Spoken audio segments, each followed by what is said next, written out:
Jail থেকে ছাড়া পেলেন শতদ্রু দত্ত। শতদ্রু দত্ত যিনি মেসিকে নিয়ে এসেছিলেন, তবে কলকাতাতে মেসিকে দেখার জন্য যে হুড়োহুড়ি এবং সল্টলেক যুবভারতী ক্রীড়াঙ্গনে যে পরিস্থিতি তৈরি হয়, যে মেসি মেস, সেই কাণ্ডেই শতদ্রু দত্তকে গ্রেফতার করা হয়েছিল। অবশেষে তিনি আজকে জামিন পান এবং তার জেল মুক্তিও হয়ে গিয়েছে।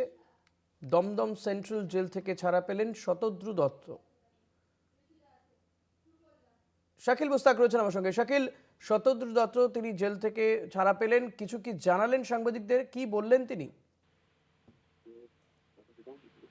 দেখো, 1 মাসেরও বেশি সময় ধরে কিন্তু শতদ্রুত দত্ত তিনি কিন্তু জেল হেফাজতে ছিলেন, পুলিশ হেফাজতে ছিলেন। মূলত যেটি ঘটনা, গত 13ই ডিসেম্বর 2025 সালে আর্জেন্টিনা তারকা ফুটবলার মেসি তিনি কলকাতায় এসেছিলেন এবং যুব ভারতী ক্রীড়াঙ্গনে একটা তার ইভেন্ট ছিল এবং সেখানে কিন্তু 60,000-এরও বেশি দর্শক কিন্তু আসে এবং যে মেসি আসায় এবং সেই সময় কিন্তু একটা জটলা পাকিয়ে যায়। মূলত একাধিক নেতা নেত্রীদের এবং যে আর্টিস্টদের যে ভিড় ছিল, সেক্ষেত্রে দর্শকরা কিন্তু যে মেসি প্রেমী ভক্তরা সেদিনে যুব ভারতী সল্টলেকে যে ক্রীড়াঙ্গনে যে গ্যালারি ভরিয়েছিলেন, তারা কিন্তু মেসিকে দেখতে পায়নি এবং তারপরে কিন্তু মেসি যখন মিনিট 20 যুব ভারতী ক্রীড়াঙ্গনে থাকেন এবং তারপরে জটলা পাকানোর পরে তিনি কিন্তু বেরিয়ে যান।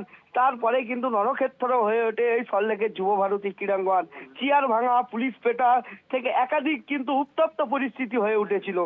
তারপরে মুখ্যমন্ত্রী মমতা বন্দ্যোপাধ্যায় সিটের হাতে তদন্ত ভার দেয়। বিধাননগর দক্ষিণ থানার পুলিশ তদন্ত করে, বিধাননগর গোয়েন্দা শাখার পুলিশ তদন্ত করে এবং সেই 13ই ডিসেম্বর দুপুরে কিন্তু কলকাতা বিমানবন্দর থেকে এই শতদ্রুত দত্তকে কিন্তু গ্রেপ্তার করা হয়। তারপরে কিন্তু তদন্তের জন্য কিন্তু বেশ কিছুদিন পুলিশ হেফাজত, তারপরে জেল হেফাজত, প্রায় 1 মাসেরও বেশি সময় ধরে এই শতদ্রুত দত্ত কিন্তু জেলের মধ্যে ছিল এবং তারপরে কিন্তু আজকে কিন্তু সেই জামিন পায় শতদ্রুত দত্ত এবং রাত 10টা থেকে 10:30 নাগাদ কিন্তু দমদম সেন্টার জেল থেকে এই শতদ্রুত দত্ত তিনি কিন্তু বেরিয়ে যায়। সাংবাদিকদের একাধিক প্রশ্নে কিন্তু তিনি এড়িয়ে তিনি কিন্তু গাড়িতে উঠে যায়।